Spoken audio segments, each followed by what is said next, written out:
everybody, welcome to the third tutorial of C# and SQL Server. In the last tutorial we inserted some records to the SQL Server using commands. Now we want to continue our journey through all of these projects, so we want to show some problems of this database we built. Let me get rid of these unwanted records. I don't want them, so I remove them. I select all of them and I press delete. Okay, here I have some people here and one phone number. What happens if this guy had two phone numbers? So if I want to add another phone number, I have to enter the name again, the family name again, new number, and of course the address. Okay, but this is not good. No, only for one field I have some redundant data in my database, which is not good. If we have lots of people and lots of records, we will have lots of redundant data, which is not suitable for us and makes our database big and non-efficient. So what can we do to overcome this problem? One of the ways we can do that is to split this table to two different tables. One table holds the name and the family last name and maybe the address, and the other one holds the phone numbers. This gives us the power to insert more than two numbers, three numbers, any number, count of numbers that we want to insert to assign to one person. So it becomes more efficient, of course. Let's build another table. I right click on it, new table. Then I build, for example, I write phone type, or type a mobile phone or a landline or kind of these things. So I use embed again and phone number.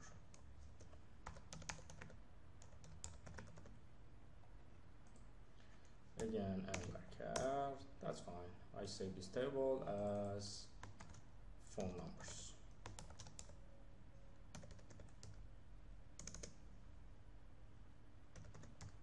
Phone numbers, that's fine. But now we have another problem. How can I, if I insert some phone number in this one, how can I know which record belongs to which record in this table? So it becomes a big problem. I insert some phone numbers, but I didn't know who is the owner of this phone number. So I have to add, of course, first name and last name to be able to refer to the other table. But if I add first name and last name, again I have the same problem. I have some redundant data in another table, which is the same problem. So it doesn't work that way. But what happens if I had some ID here? Each record had a unique ID, and I could refer to this table using that, refer to each record using that unique ID. So instead of inserting the first name and the last name for each record on the other table, I just use one integer number, for example, as record ID. So this would be much better. So in the beginning I insert a column. I write it, for example, TBL ID, or maybe better contact ID, or yeah, contact ID, and I use the data type of int. It means integer. I hope everyone knows about the an integer data type, and we will show it again on the C# later. What are ints if you don't know it right now? Okay, so in this one, after I insert these two, I need to have a reference to this one, so I need the same field called contact ID. Let me insert it here again, contact ID here. Let it be contact ID. It doesn't have to have same name, but it's okay, fine. Now I can save this table again. So I have no contact ID, and I have contact ID here, so I can refer to the other one. But still there are some problems here. What happens if it is not unique? Let me show you. Let me show you how what happens if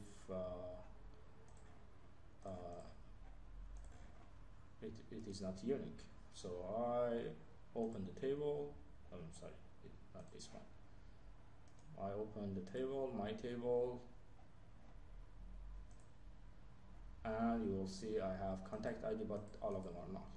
So I write 1, 2, 3, 4, 5, and 6. Now this 6 one is redundant, so I want to remove it. Okay, I don't want it. That's fine. So now I have, but what happens if I add this one as 4? Oh, it is possible. Then what happens if I insert some records in the other table, this table, phone numbers that refers to number 4, and number 4 has 2 records in the other table, so it makes problems. So I have to make sure that this field is unique, and nobody can insert something with 2 different identical IDs here. So for doing that thing, simply I open the design view of the table, and I just right click on the field I want to make it unique, and I click on the first one, set primary key. So this will be the primary key of our table, and primary key is unique. When I click this one, allow nulls will be removed automatically, so primary key shouldn't be null. Okay, I save that one now, and everything fine. Now let's go back to this one, and let me change this one to 4 again. It says the data in row 5 was not committed. Error source .NET SQL client data provider error message, violation of primary key. Constraint is constraints of the table which will be built by the primary key to make you enter some unique IDs. So the statement has been terminated, so it cannot be updated. So I have to press escape to go back to the previous state. So this is fine. Then I want to insert some records here and refer to the other one. Let's insert some records. Okay.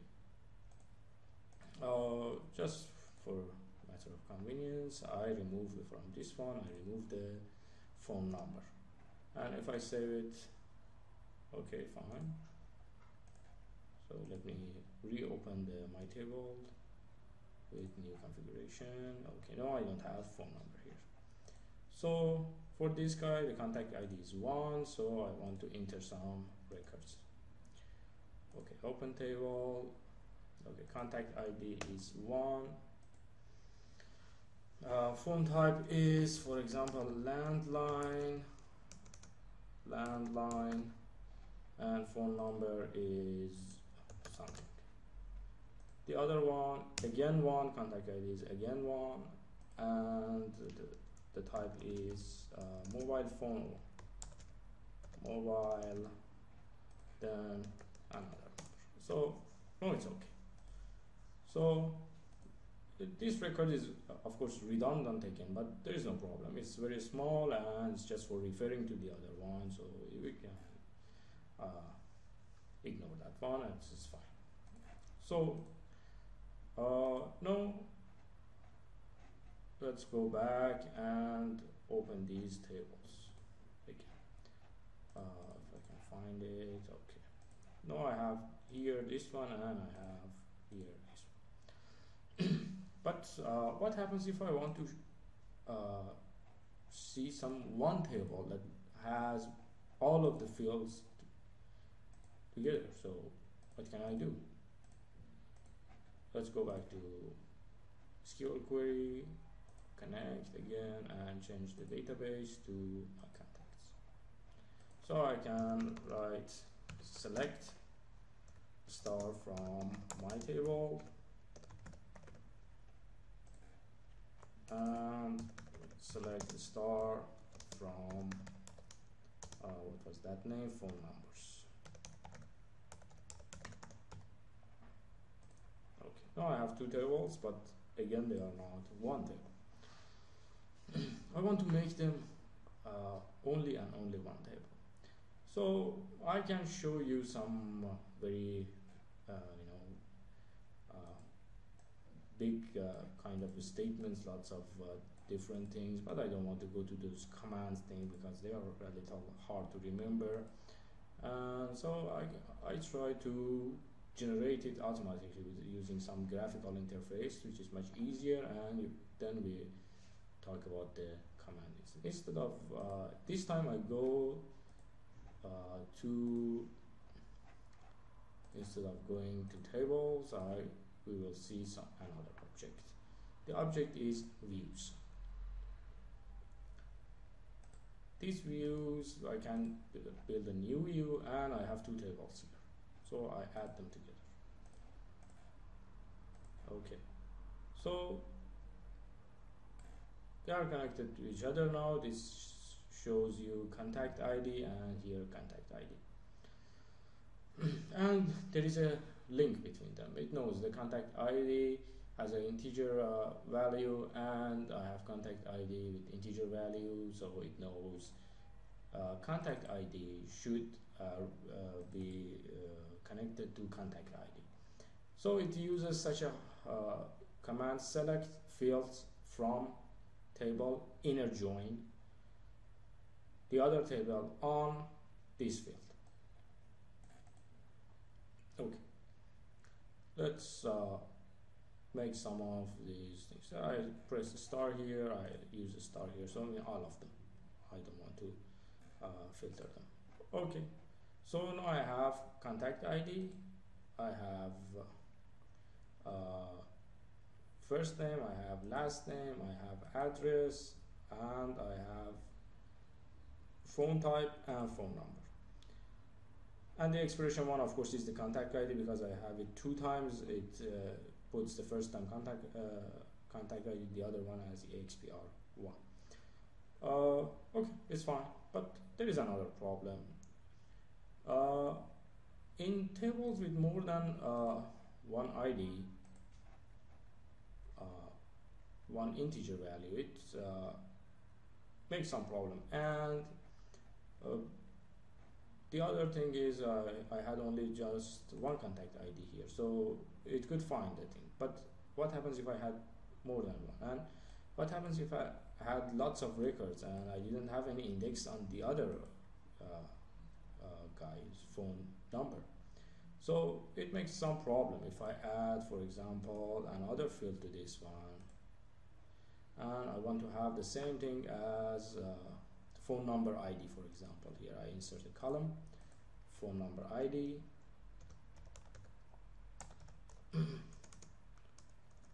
phone num ID as integer, and I want to make it set as primary key. So this table, I want this table to have primary key. Of course, it gives you some errors. That means you have some records in it and you want to add a primary key to it, so it will be, all of them will be null. So it makes some problem. So first I remove the primary key, I save it,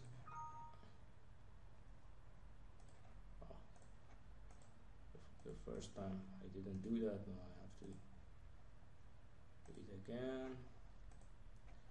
Where are you?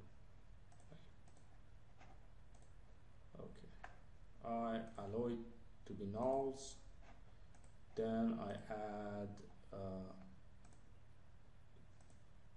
1 and 2 in this.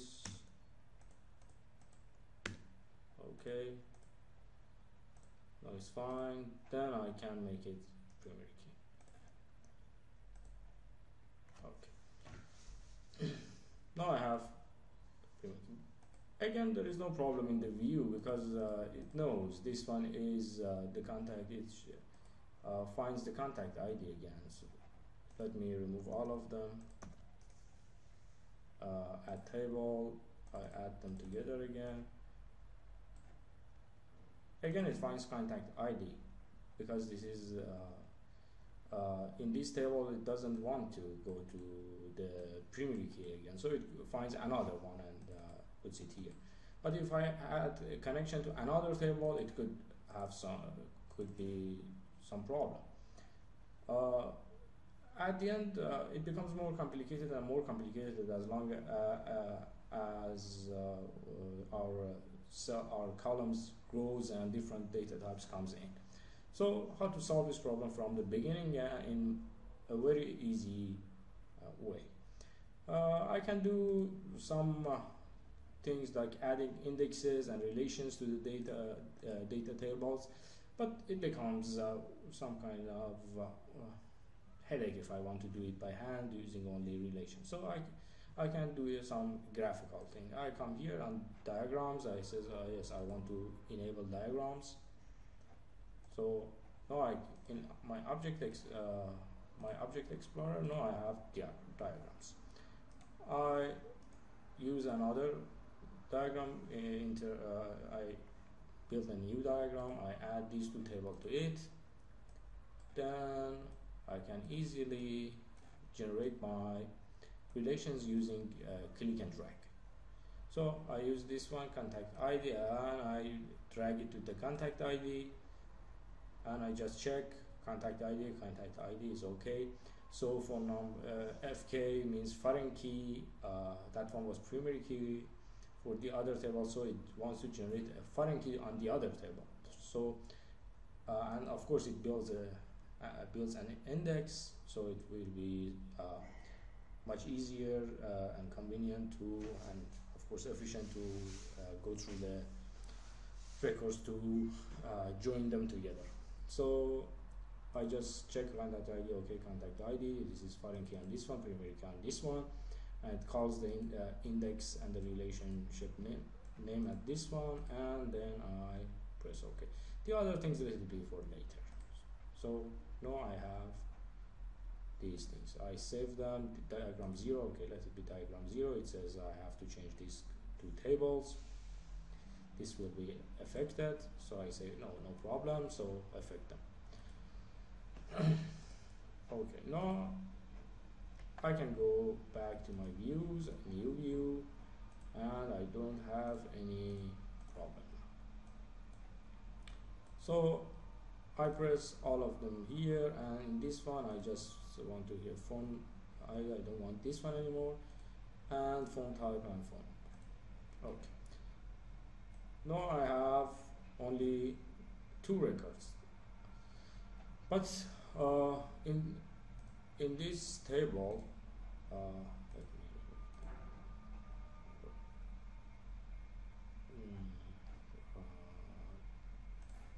in this table, my table, I have more than 1 record, but it only shows me the F1. I want to see them all, although they don't have any phone number. So instead of doing some changes here in this code, I can just right click here and I say okay, I want to select all rows from my table. Okay, so this changes to left outer join. Instead of inner join, it changes itself to left outer join. So now I have all of them. I have all of the guys that have records here with numbers, although they are null, but at least I have the people here. So this is a very convenient way to split tables, and then when we want to give them some meaning and to be able to read them easily and use them easily, to view them, we can join them back together. But the good thing is they are not redundant anymore. Of course, it shows two of them right now here, but it is only a view. It's not a real one. It's not saved on the disk. It's only in the RAM. The real one is only and only this one, and I have only one record of this guy, one record of this guy, and of course 2 records for the other one. So this will be the diagrams, and you see here is a key, and here is an infinity sign. Infinity sign means this relation is one to many, means each record in my table can have infinite number of phone numbers. So now if we want to update our records, it's much easier to use contact ID as a reference to update our records. So we will see the update and the other things about update and insertion and viewing all of these records in the C# in next tutorial. So thanks for watching this tutorial. I will welcome the questions in the comments, and I will see you in the next tutorial.